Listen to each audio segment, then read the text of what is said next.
Hi guys, this is Dr. Habib. I'm here at the free clinic volunteering, and I'm here. How are you? I'm good, thank you. Very good, very good. I think we were going over some lab results. Without going into the details, I wanted to bring up risks of cancers and how to prevent it.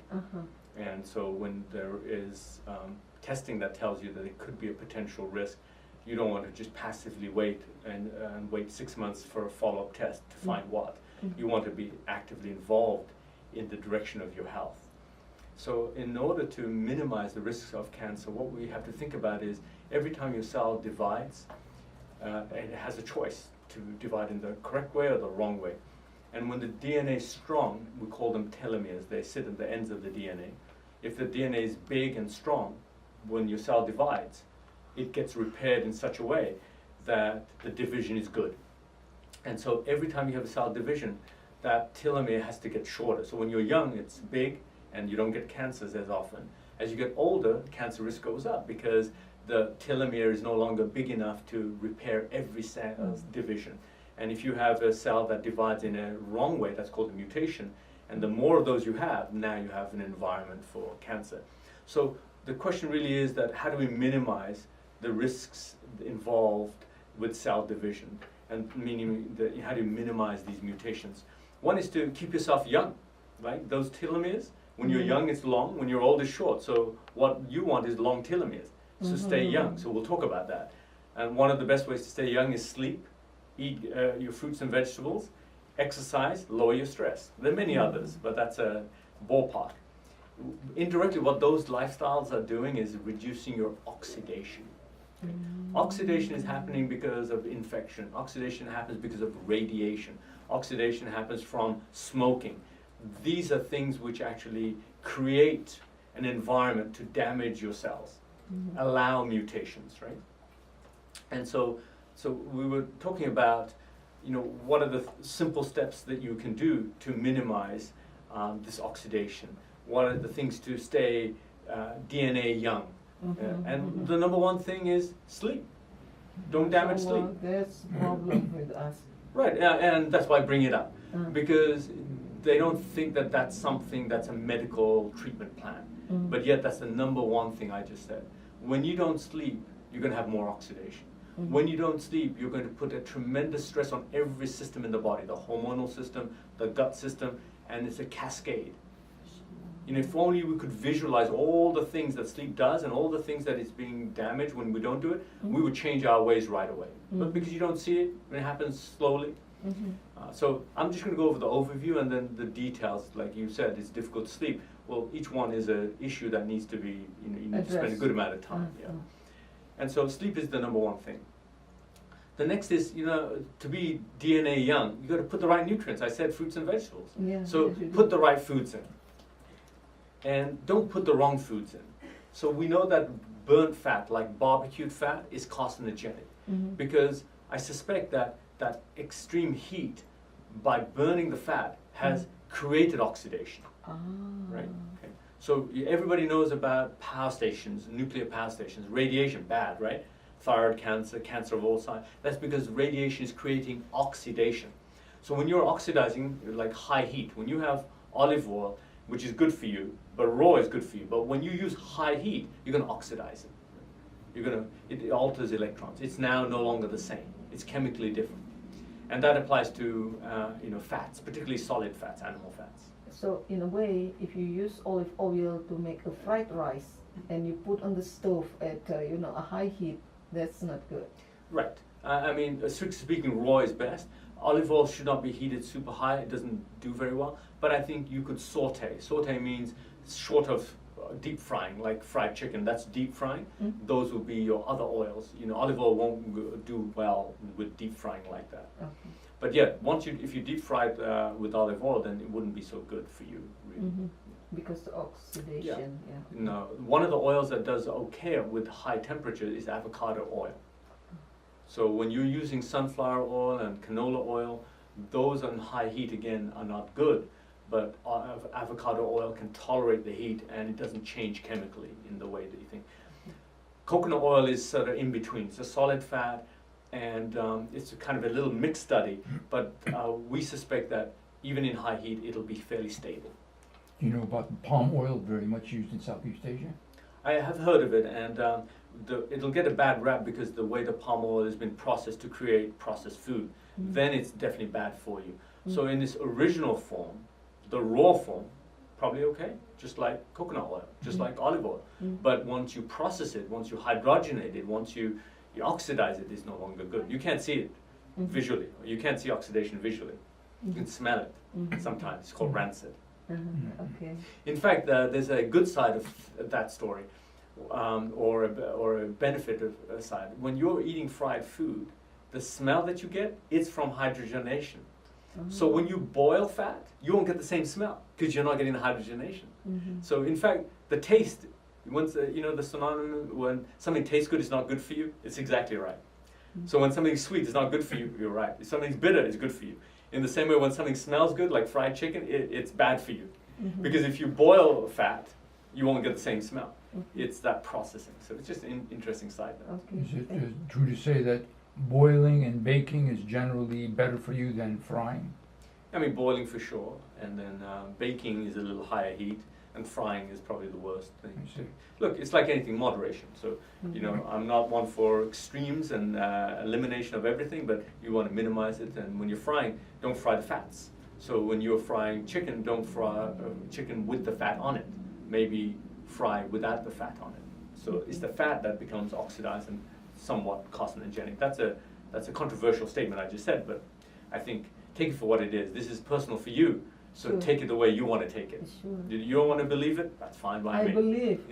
No, I even worry. believe the power of. So going back to, as I said, these mutations are happening because our cells are not equipped to be youthful and healthy. Then do the things to keep your cells youthful and healthy, which will help you not only maintain your DNA health, but help all the other processes in the body. The other process I wanted to mention was called detoxification. I'll give you one example of a study, that way you'll have an understanding. So everybody knows about the BRCA gene for breast and ovarian cancer. Angelina Jolie took the radical step of taking off both the breast mastectomy, bilateral mastectomy, because she wanted to minimize the risk of breast cancer. And because the BRCA gene is such a strong, deadly gene for breast and ovarian cancer. So they did a study of a oncology clinic. That means everybody in the clinic had breast or ovarian cancer, 100%. Not one of them had the BRCA gene. What they found was interesting is 30% of them had a deficiency, a defect in their methylation. Methylation is a detoxification process. So that's why I wanted to bring that study in, to tell you that detoxification could be a way to prevent cancer. The word is could be. As a medical professional, I have to be very careful about my words. But if 30% of those people had a weakness in the detoxification, then it makes sense that that could be an angle that people could utilize to mitigate their risk. So what is methylation? Methylation is really very simplistically saying donating a methyl group. There are certain groups of vegetables that can do that. They're called cruciferous vegetables. Cruciferous vegetables are cabbage, cauliflower, broccoli, Brussels sprouts. I know people don't like them. They donate methyl groups, right? They also have sulfur. There's a detoxifying component. There may be a smell to that sulfur. So those are good? They're good for you, yeah. So look, when in doubt, all fruits and vegetables are good for you. But you can concentrate on those. certain That includes lettuce as well? Lettuce is not in there. Yeah. May look but around. Cauliflowers and then Cabbage. And, do you need to cook or you need to eat raw? My advice is to cook them any way you like. So in my family, we will rotate. That means one cruciferous vegetables per day. So one day it'll be cabbage, next day it'll be cauliflower, next day it'll be Brussels sprout, next day it'll be broccoli, things like that. And so with broccoli, it's easy to steam or boil. The kids love it, no problem. The color's good, it tastes good, so forth. With Brussels sprouts, when you boil it, we don't get the same flavor, so we grill them. We put them into like quarters or halves, sprinkle some seasoning, and sprinkle a little bit of olive oil on top, and grill them, and it enhances the flavor. Cauliflower is easy. You can make cauliflower mashed potato out of it. You can make cauliflower like a curry style. You can make cauliflower with cheese. Some people do that. So there's more versatility with cauliflower and more acceptability. And as I said, the one left now is cabbage, so coleslaw. If you can make it with a healthy coleslaw. And you know, in the Thai food, in the restaurants, they have nice, crispy sort of combination of cabbage with a little mango and lemon juice, and it just brings out a different flavor. So salads are an easy way to do cabbage. Some people like boiled cabbage, some people don't. And then, you know, in the Indian subcontinent, all we do is fry a little bit of turmeric. That's it, just a little bit of turmeric. Put some salt in it, and throw in the boiled cabbage, and that slightly sautéed turmeric just spreads over the cabbage, and it just transforms the flavor of the cabbage. You wouldn't even know it's cabbage. Really? You know, we should try probably. Yeah, it's a different thing. You know, there's diversity of tastes out there. Okay, doctor, do you need to concentrate on organic or just any regular? Yeah, my opinion is that ideally everything should be organic. You know, when I was younger... You can afford it. That's right. When I was younger, 20, 30 years ago, shows you my age, you didn't have to ask for organic. It's just the way it was. Yes, it's true. the fast, modern farming. And slowly but surely it's going back to the organic way. As far as cruciferous vegetables, they're very hardy. They're very strong. They can withstand temperatures like cold weather. Therefore, the hardier they are, they don't need as many chemicals and pesticides. I see. In which case you don't need to worry about organic as much. Okay. Conversely, you could have something like celery that is, I think, very prone to insects and disease. That one apparently is full of pesticides. You should get organic celery. So you can pick your battles. Right? Celery is a very good detoxifier, by the way. You know, 0 calories, fiber, detoxifier, whether you blend it with your smoothie or you cook it in your stir fry or put it in your crock pot for stews. It's a wonderful vegetable, but you should get organic there. Is it true that it can decrease the blood pressure, lower the blood pressure? Yes, yeah. It's not much high in sodium? No. Most vegetables, I mean, where do you get sodium? They have minerals, like nuts have minerals, and certain dried fruits like dates and figs have minerals. They lower your blood pressure. Well, I don't see any sodium. Okay. There's no sodium in any of those. If there is, it's very, very small amounts. Okay. Now, going back to what you said, if you want to lower blood pressure, it sounds like you're interested in that. It in fact also has an indirect impact on methylation and immune function, because the blood pressure is related to whether your blood vessels open or close, and that's related to nitric oxide, which is part of the detox process as well. And so citrulline, which is in watermelon, is a great way to release nitric oxide, which is good for blood pressure, but good for detoxification. The thing about the body is that it doesn't work as one entity separate from each other. They all work together. So when you do one thing, you brought up blood pressure, and I just said watermelon and citrulline, that will help the methylation. When you do detoxification, that helps your receptors on your blood vessels work better, so your blood pressure will be better off, frankly. I'm not condoning using detoxification to lowering blood pressure. I'm saying that if your body is in a clean state, your ability to control blood pressure is so much less. Because in order to lower your blood pressure, you have to have all the right ingredients like minerals and the right amount of vitamin D, the right B6, the right, did I say vitamin C? So vitamin D, B6, and vitamin C, and amongst many others. When they're in place, they actually help you lower your blood pressure. It is arguable that maybe because you're deficient in those, that's one of the ways that you're developing blood pressure. Not everybody has a family history of blood pressure. They develop it. And yes, salt not only makes the blood pressure higher, it causes high blood pressure, because salt actually activates something called aldosterone on top of your kidneys, a gland called the adrenal gland. And when you take salt, the adrenal gland will make aldosterone and your blood pressure will go up. So salt will cause hypertension. So having no salt in your diet is a positive thing? It is, and it's doable because you could use substitutions like K-salt. Right. So that's potassium chloride instead of sodium chloride. Right. And I believe that you could use it for cooking. I think that if you mix and match, so hypothetically, if you use half K-salt and half sodium salt, you've reduced your salt intake. What is K-salt? K is potassium, and instead of sodium chloride, you're using potassium chloride. That's what they say, K-salt. Yeah, and the other way to minimize or get around the salt issue is using foods with more utilizing more herbs. Right. A salt substitute herbs in America. So herbs help the flavor, so you don't need as much salt. We never use salt, but we use black pepper a lot. It's black pepper. That's good for you. It's a detoxifier. Okay. Okay, and then so that was talking about the vegetable we eat. This is cauliflower's cabbage family.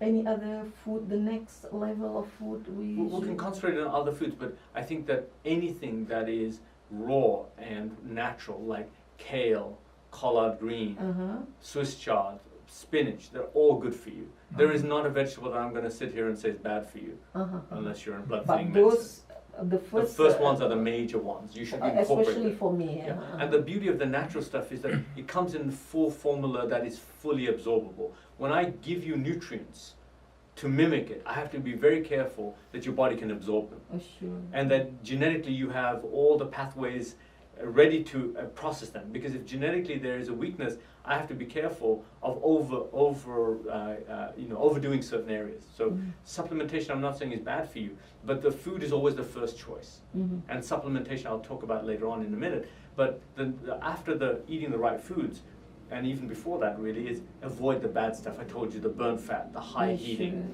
and anything that's processed is potential carcinogen. I think that there's a lot of interest in, for example, preserved meats. They could be quite detrimental for you. So I think anytime you have packaging and preservatives, then you have to be a little bit more careful. Canned food included? Canned food potentially. I mean, look, I will have my canned sardines once in a while, because if I'm going to snack at night, I think a canned sardine is much better than a bag of chips. I'll give you my scientific reason for that. Number one, there is no carbs in the sardines. Number two, the protein from the sardines will actually lower blood pressure.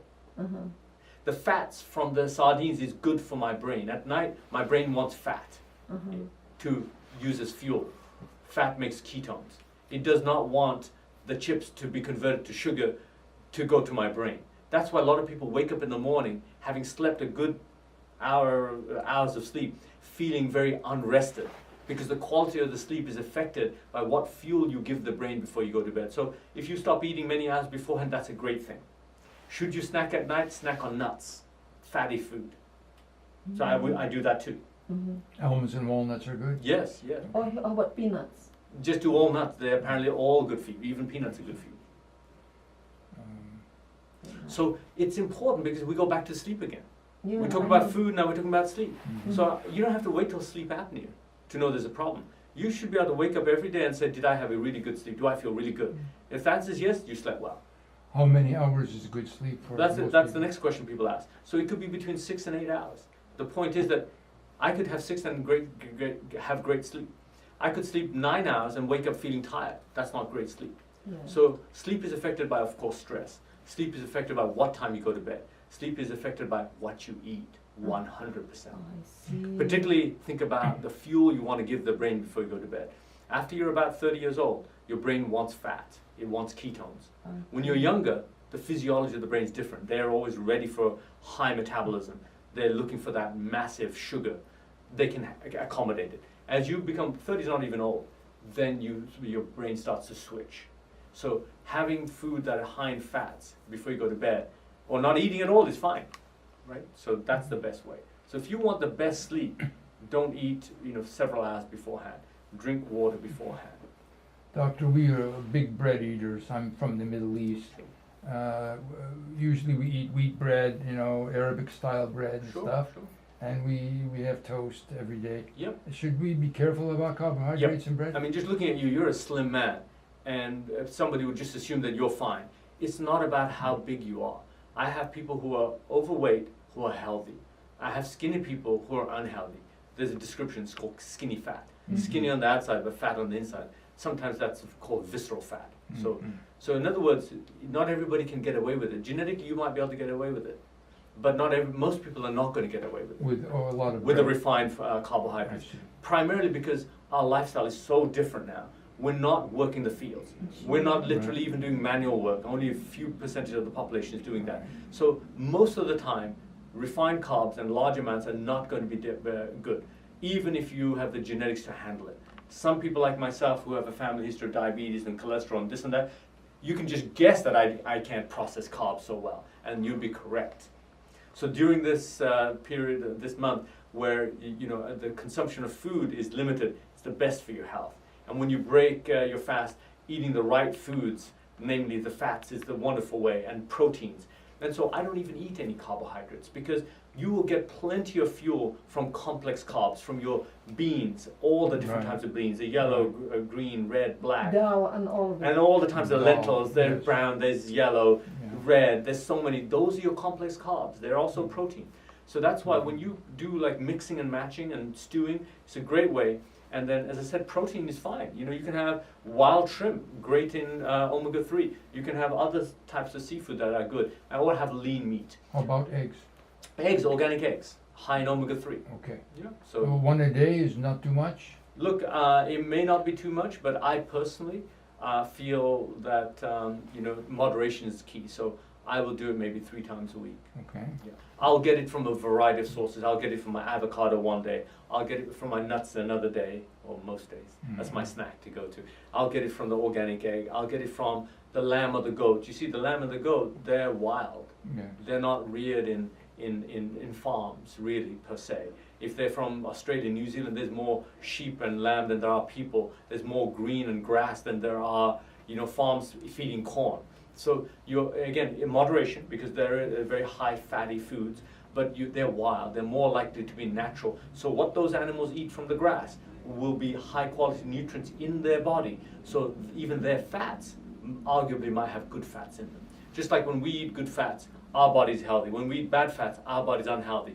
Animal is the same. You feed them well, their flesh is healthy. If you feed and treat them badly, their flesh is unhealthy. We can take it for granted that most beef is just not a very healthy. Most of the healthy beef meat. that you're going to get here won't Right. be. There are increasingly larger numbers of grass-fed beef out there. And again, I would say moderation. Because Mhm. even if you overdo nuts, that's going to be bad for you. You become acidotic. Acid. Too much fat, you become acidotic. You cannot become acidotic by eating plants. It's impossible. Because the plants have so many minerals. They keep your body alkaline. Right? So you can overdo good things too. So too many eggs would be bad for you too. Because too much protein would be a huge burden on the kidney for some people. How about sugar? Like, we have enough sugar, of course, from fruit. Yeah. And can we take a kind of cake, probably once in a while? Once in a while, look. Especially Yeah. Ramadan, I mean. Absolutely. I mean, look, you can. But it's all a state of mind. So if you are doing the religious fasting, or even before this month, I was doing intermittent fasting. That means for almost 22 hours in a day, I will not eat anything. Before the month of Ramadan, I would drink water, have my coffee, so forth. Yeah, we like So my point is that when you're fasting all day long, and then you want to break your fast, every food tastes good. So it's all a state of mind. When you're younger, I will accept it. As you get older, I will be less likely to accept it. But it's your life, you decide. Sure. Because the cake will have the processed fats, the hydrogenated fats. So my point is that I am at a state in my life, I'm not too old, not too young, where I'll look at something and see that, how is that going to make me feel, number one? That's an obvious one. If it's going to make me feel bad, I don't usually want to go for Sure. it. Then I will look at it as, what is it going to do to me in the future? Do I want that? Do I want this food to make me look old, feel old, give me joint pains? I look at food as how it's going to make me feel, not emotionally. So now I'm in a state of mind where I eat to live. Whereas younger, I want to live so I can eat. I want to have my cake. Everyone has to go through their journey. Now the world is so complicated, you have to figure that out. But my journey was easier because I'm afflicted with my parents' genes. The genes they gave me has made my issues come to a front much earlier on, like in my late 30s, early 40s. So by the mid 40s, I'm right on track. And now that I'm in my late, almost 50, I feel better than ever, and my body composition and my physical performance is better than ever because now I eat to live. So every food I have, when I eat the watermelon, which is a tasty food by the way, I just think about the citrulline and how it's going to make my blood vessels get bigger. And in fact, the first experience I had was when I was sore after a workout. I had a whole bowl of watermelon, and the following day the soreness went away, because that's what it does. When you have vasodilation and you have blood flow, it takes away all the lactic acid. So post-workout, that's better than coconut water. Is cucumber just like watermelon? Cucumber is full of water, so it's a good thing. I think watermelon and all the melons have so many other benefits, mainly because of the fluid level, Right. but also the nutrients that they carry. Okay. But one of my sisters told me that actually watermelon, even the the white Yeah, part it's of where the it, nutrients are. Yeah, That's always the even case. better. Yeah, The skin, Than is- the then I the mean flesh, the pink, yeah, then the pink sweet one, flesh. Yeah. yeah. Well, you have to balance it out because, like you said, you want your cake, Yeah. so you're not going to eat the skin. Yeah. You're Okay, going to have to mix let it me up. ask you, is it possible, like, when you buy watermelon, it's huge, sometimes you cannot finish, Yeah. and you freeze them, Yeah. and you take out... Make a juice and then freeze that. Get the pulp. You see, Uh-huh. juice Because first and because then once freeze. you freeze cubes and chunks of watermelon, it comes out all soggy when it's defrosted. But if you juice it and freeze that, if it's a pulp to begin with, it'll be a pulp when you defrost it. Can we go back to flesh? How about the chicken? Yeah. Is that a healthy food to eat regularly? So or again, or we how the minimize? chicken's fed, Yeah. where are they living?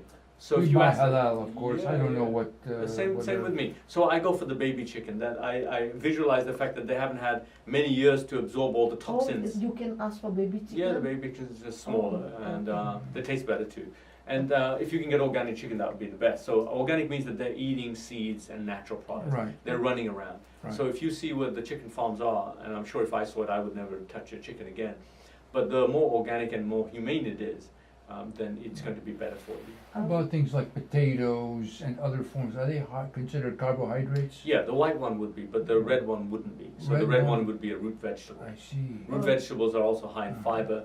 They're high in So minerals the red and nutrients. one is good. Yeah, it's And good for you. eggplant is like a potato. How about yuma and the fat? Yes, they're all good. Those- Yeah. All the root vegetables. There's Okay. probably not a single one that's So we bad. shouldn't be afraid of eating a lot of potatoes No, and carrots. Right, but the ripe potatoes Right. and the carrots, yeah. Right. And I would say just mix them up, mix Okay. the variety. Sure. Mm. Doctor, we would like to go back to sleep because that's that is our issue. I mean, I used to sleep well, but now he's not sleeping enough. You Yeah. see my eyes. Yeah, no. I was a late night person Yes. for years. That's right. That's I'm right. trying to change. Yes, But it's not easy. It's not easy. So you mentioned, the right food or not, no food at all, and then also you talk about timing, and Yeah. you also. Well, let's talk about those. So, look, sleep is very complex. If it's easy, we'd have lots of treatments right now. The treatment that you have is more like a sedative to knock you out. It's not treatment. Mhm. You're not getting your restful sleep. Mhm. During your restful sleep, you have spurts of hormones and growth hormone and other hormones that are beneficial. When you don't have these REM sleep and those deep stages of sleep, you're not going to get those benefits for recovery and regeneration. So it's a fact. Sleep is the number one disease for all diseases. Let me start off by telling you, there was a study to show that the people who got sleep and weren't dependent on something like an Ambien versus people who had difficulty with sleep and needed Ambien, the people on the Ambien list, the people who had sleep disturbance had twice as many deaths. Really? So every and all mechanisms in the body need sleep. There is no prescription, no vitamin, no supplementation that can mimic that or replace that or substitute that. So that said, let's start again. If you have sleep hygiene, which means go to bed at the right time, there is a circadian rhythm which says that from 8 p.m. to 4 a.m. is the circadian rhythm of the universe. It's your circadian, it's your kind of wave in your body. It's the electrical field in your body. It's a rhythm. So don't ask me any more than that. Circadian rhythm is kind of like your flow, and you can buck that as much as you want, but you will only get detriment for it. So who's going to go to sleep at 8 p.m. and wake up at 4? Not many people. Yeah. But you'd be surprised. What used to be like 11 p.m. for me has gone to 10 p.m. And that makes a huge difference. Because when you go to bed at 10 p.m., like myself, and I wake up at even 5 o'clock, that's already 7 hours sleep. I'm totally rested. I feel great. So timing is 6 to 8 hours sleep. Earlier is better because the circadian rhythm dictates that. So if you can go to bed at 9 o'clock, that's even better. Some people might do 8 o'clock, I don't know. But the point is then when you wake up early, when I wake up early, I have tons of things I want to do. I don't wake up and just sit around. I have things I want to do and my brain is sharp. So the next one is making sure that you set an environment that's conducive for sleep. Turn off any noise and background distractions. Even for people who have a very sensitive pineal gland that's in the back of the eye. The pineal gland detects light. So if you have a crack in the window and the street light is coming through, that may hit the pineal gland and then your sleep will be impacted, okay? The clock next to your bedside table, turn it away, right? So pay attention to simple light inside the room, coming into the room, and noise, of course. So dark room, no noise, those are the minimum standard, right? Then, when you wake up, you must wake up at a regular time. Even if you feel like, I didn't sleep so well, I woke up once that night, it doesn't matter. Wake up, stay up, and then if you're active during the day, you're more likely to not only physically feel tired, but by being active, you're releasing endorphins. These are calming effect, right? So the thing about sleep is that sometimes people can be wired up, too much adrenaline, norepinephrine, and that's going to keep you stimulated, right? The GABA is going to relax you. So that can be in your food, number one. There are foods that get you stimulated, like coffee, and there are foods that relax you. Not warm milk, by the way. And you can research that. But the thing is that just think of the fuel. Fuel is everything. When you put the right fuel into your body, you expect good results. Athletes swear by it, right? Because now, more than ever, the best performance is only seen when you put the right stuff into your body. So as I said, the most detrimental thing is refined sugars, especially before you go to bed. So don't do that. Stop eating beforehand, which is difficult for most people, including myself. We snack. Snack on fats. Snack on an avocado. Snack on sardines. Snack on fatty fishes. Things like that, okay?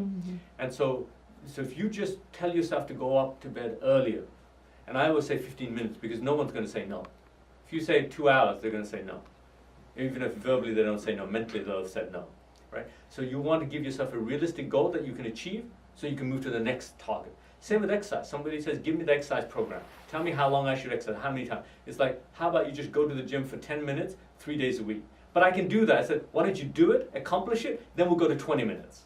People are always quick to get to the ultimate. There is no ultimate. It's a steady process, okay? And then, so sleep hygiene is about going to bed at the right time, waking up at the right time, staying physically active. That's called sleep hygiene. Do not underestimate that. In fact, my friends who are neurologists said of the people that come in with sleep problems, 90% of them don't follow good sleep hygiene. That's what created the problem in the first place. Is having a nap any benefit? There are benefits of power naps, they call it. I think it's all individual. If I do a power nap, I'm dead for the rest of the day. Really? So everyone's different. I would say you try it and see. I think the fact is that if you have restful sleep, then you should have energy that's constant throughout the day. You wouldn't want to have a power nap because you're already feeling great. You can't feel more great. That's the power of sleep. And there's enough knowledge about sleep. Like, for example, the Harvard University came up with a probe to sit just where the eye orbit sits, because that's the way into your brain. It's called the transcranial thermal tunnel. And what they were able to study, because now they could study the temperature in the brain, it's very difficult to study the brain because how do you get into this solid vault? You can't keep taking fluid out of the spine. You can't put a probe in there. So increasingly we're getting more data that's looking at the brain as an organ, and as an organ, how it's functioning. Is it feeling good? Not about the brain and memory. We're talking about as an organ. Is it injured? Is it stressed? And so with sleep, what they found with this temperature probe is that there was a 3-degree drop in temperature in people who could sleep well. The people who could not sleep well, there was no drop in 3-degree temperature. It could be 1 or 2. Those are the people that woke up not feeling good because they found that during that 3-degree temperature drop, the brain detoxifies itself. So when people wake up unrested, maybe it's brain toxicity. I say maybe. We need to do a study to confirm it. But the truth is a little bit of this and a little bit of that. Going to bed at the late time, eating the wrong foods, having sleep which is not restful sleep, not deep sleep, not having the temperature drop. That's why some people advocate low temperature when you go to bed. Keep your head cool before you go to bed. This may not be far from reality. At some point we may have a chamber for the head to force the brain into a cooler temperature. So it's good to sleep with the window a little bit open and have a cover so that you feel a little cool. Something like that. I mean, as much as you can tolerate. Yeah, but Ramadan is not easy to go to bed early because you wake up in the morning. What do we do? Well, so why don't you look at the positive side? The positive side is this is the time during the day that you have cured your body by not eating anything at all. So all you have to do is the other half. The other half is just put the right foods in and leave the rest to Allah. That's what Ramadan is. So when we don't sleep, you leave it to Allah because you are no longer in charge of that. That's just my opinion, and I'm sure your scholar will agree. So do I. And so already within 3 days, I'm getting used to it now. So part of it is getting used to it, not that I would want to do this forever and ever because, all the science says uninterrupted sleep and so forth. But this is a blessed month. So we must assume that Allah knows something that we don't, and that's the deeper spiritual side. But He's giving you the opportunity to do the other half, Sure. more than half. Okay, Right. okay. May I ask about water, doctor? We purify the water with a charcoal I filter, think that's good enough. and we drink at least 1.5 liters a day, or we try to. That's it. That's good. And that's a healthy thing to do. It is, absolutely. Yeah. It is. Purity of water is important for the health, right? I think it is. I mean, we have to talk about it because it's no longer pure. That's right. So if you lived in an environment of pure air, pure water, pure food, and you slept when the light was off, and the cockerel, the cuckoo-doodle-doo woke you up in the Right. morning, you probably have no disease. But doctor, recently I was reading something. They said all this liquid soap and you use They're that toxic. also. Yeah. Yes, they So, are. Detergents. do you think we should avoid? You should that? avoid. I don't use toothpaste. I try to minimize my soap intake because all these things I didn't believe in when I was younger. But now it depends on the individual. If you're genetically very strong, you can overcome everything. But if you have genetic weaknesses, which I have because I've measured it, it's called genomics, then I have to be super careful. I'll give you an example. When you're using soap, which, I think it's the next patient you want to get them in the room. So, Edit the video. so when you're using soap, it has something called ticalcin. For men, it's a problem because the more you use, you're going to convert your testosterone to estrogen. When you do that, not only will your testosterone drop and its associated symptoms of muscle mass, energy, bone density, but the estrogen will stimulate your prostate to get bigger. I mean, it's a double whammy. Your prostate's getting bigger, you're waking up at night to pee, your testosterone's coming down, you can't hold on to your lean body mass.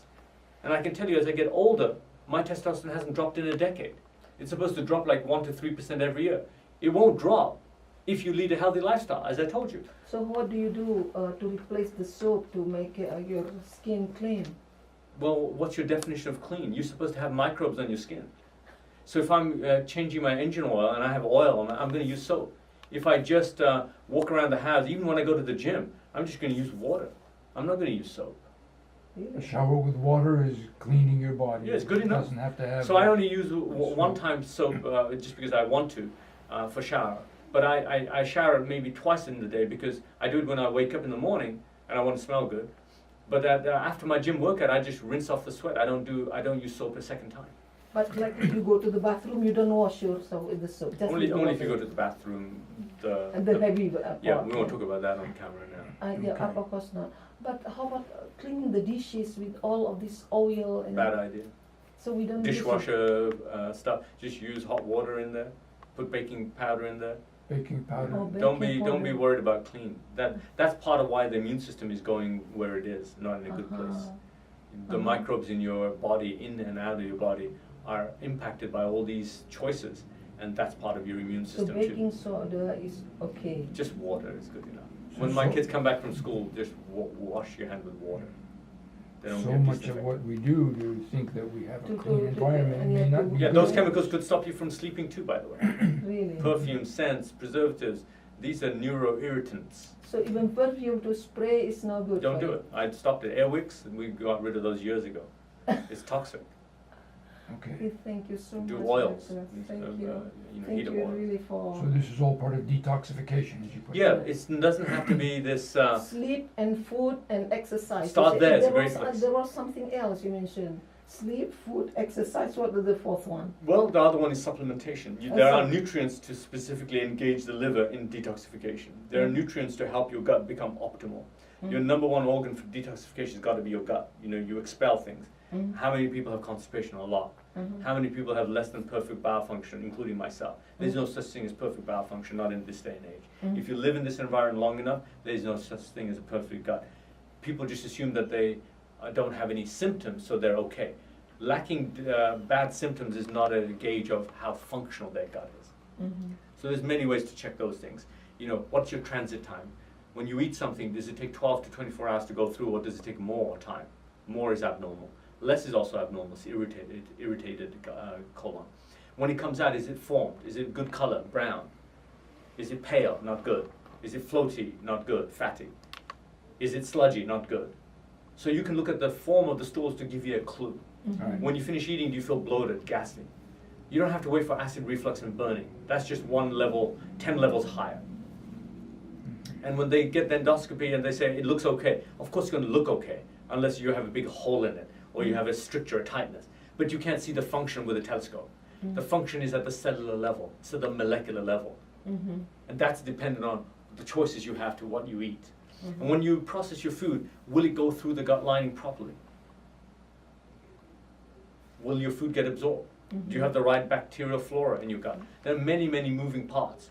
You're not going to see the gut flora with a colonoscopy. These are microbes, microscopy, right? The lining on your stomach, these are microscopic. They're called tight junction. Are they tight? Maybe they're not tight. Maybe they're leaky. You don't have to look at it. You can measure biomarkers, zonulin. If it's elevated, you have leaky gut. You can guess it because people's gut function, their bowel function, their stools are not good. You can get it from the history, in other words. So you don't always need testing. So any cream you put on your face, and it's not good then? There are sources where you can get more natural types. Can you give us? I don't use creams on my face. Mine's natural. Go to Whole Foods. Yeah, Whole Foods. Whole food? Yeah, they have a Farmers makeup markets, they'll do soaps that are more natural. What kind of supplements are good for your gut? Well, start with the probiotic.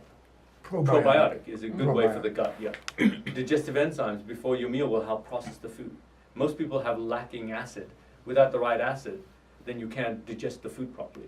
Probiotic would come in a pill form? Yeah, powder I form, see. pill form. Is like, that includes things like green tea and other... Well, those are different. Those are antioxidants. Antioxidants. But they're good. But a warm drink would be good and soothing for your gut lining as Warm opposed to drink. ice drink. Right.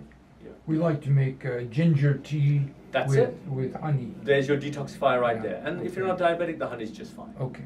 So I think that, going back to the carbs, brother, because you did ask, just reduce it a little bit. Because on the outside you look fine, but you may have arthritis. You may have inflammation. Those I can elicit next time around by asking a few questions. Do you wake up stiff? Do you have achiness? But how about Little bit. lung problem? That's then? something else because I was a smoker. Right. Doctor, my younger brother just had an operation for pancreatic cancer. He was lucky because he was able to be detected. They said it was pretty good, and he's having chemotherapy now. But it struck me because he and I have probably very similar diets. We both from Lebanon, and we ate Middle Eastern style food. Yeah. And it was a healthy diet, we thought. Well, the good news is that there's not a strong hereditary connection with pancreatic cancer. And for your brother, the important things to know is where is the cancer? Is it in the head of the pancreas or the tail? They took off the top third and they removed That's the the head. gallbladder. Yeah, the head. Yeah, so just between you and me, I think you should research it a little bit more. Don't be optimistic about what they tell you. Okay. Okay. So just, for private conversation. Thank you, doctor. Thank you so much for your time. You're welcome. Doctor. It's really